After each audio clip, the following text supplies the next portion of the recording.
So now we're going to use non-destructive editing to tweak the color of this woman's hair. So what I did is I just added a new layer, and we're going to do this kind of similar principle as we did with the dodge and burn tools, but we're just going to do a overlay as our blending mode, and we're going to just paint it on straight on this layer 1. So go ahead and call this hair color. And I went ahead and picked what I thought would be like a really cool auburn orange kind of color to paint and bring out in her hair color. So just overlay on a new layer, and I'm just going to do a nice big brush, and I'm just going to paint it on.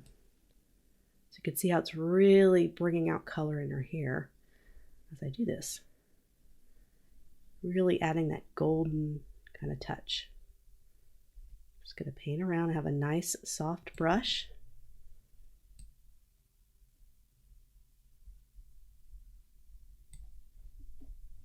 Okay, so we're able to do that. Of course, this is on another layer, so we can always toggle it on and off.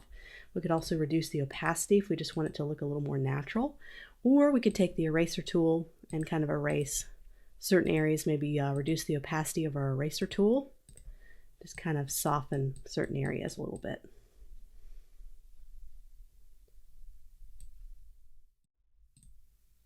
So we can go ahead and toggle off this layer and see what it looked like before and after.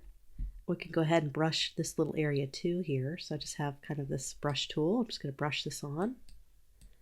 Bring that out a little bit so you can kind of see more consistency with how our hair changes color. And if you ever make a mistake and you go into your hair a little bit, just grab that eraser tool and get that off. We don't want anything to look like it's glowing, or we don't want to have any color outside of the hair. I'm just taking the eraser tool and cleaning things up.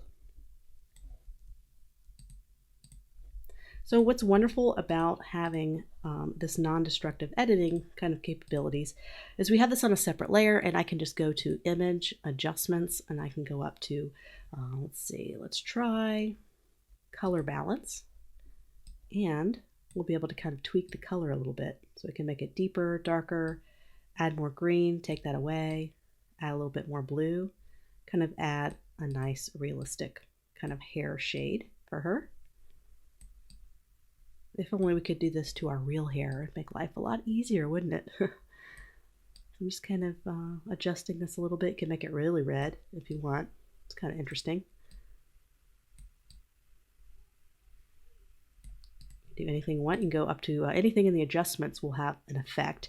So we're going to go to brightness and contrast. Of course, if you are in Photoshop, the new version, 2019 version, there's now an adjustment layers panel. So instead of having to go up to image and adjustments, you could pop over to your adjustment panel and be able to do everything here and call that out a lot quicker. So just kind of a little tip for you, depending on what version of Photoshop you have. So you can go to exposure. Exposure always has dramatic effects. I'm just going to reduce the exposure a little bit. You can see we can almost make her hair really dark or really light, almost blonde. You can just see all the wide variety of things you can do. So we can make her a blonde. So we have blonde, we have red. I mean, we could just continue to do all sorts of different shade colors. So there it is before, and there it is after. And you could do a lot of things just by painting on and using these blending modes, doing the overlay, and then just using the brush tool and painting over. You can do the same thing with skin. You can change skin, you can change hair color, anything you'd like. So it's great. And of course, we can do the same thing with articles of clothing. So let's say I wanted to create a new layer and paint on a different color for her. Let's go ahead and do our overlay mode and get a paintbrush tool. And let's say we want to make it blue or purple. Let's just pick kind of a darker color. Get our paintbrush tool. We're going to get it pretty big. And we're just going to paint on a color. I'm just going to paint around her sweater. You might need to fine tune your selection, make a smaller brush, and kind of do a little bit more detail. I'm just kind of doing a quick example, just kind of painting it on. Just making sure all the areas are covered so you don't have any splotches of uncolored area. And you could even zoom in and do a smaller brush and kind of clean this up a little bit. So paint that on.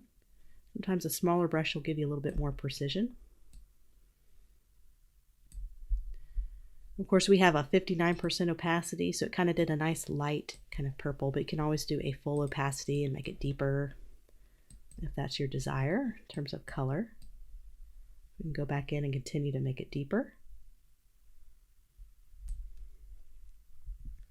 Oh, we can also go to image adjustments. We could do any of the adjustments to change our layer right here, to make it higher contrast, to make it brighter, vivid.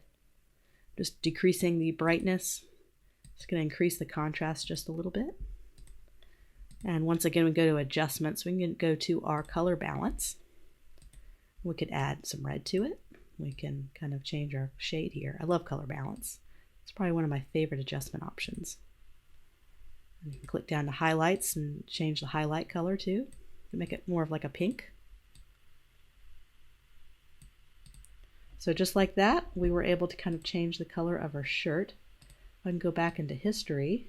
There's my history panel. And go back to how we had it before and how we had it after. And you could probably go in and kind of clean that up. That looks a little strange right there. Just kind of darken that or bring it out, highlight a little bit more. And there we go. Just simple as that.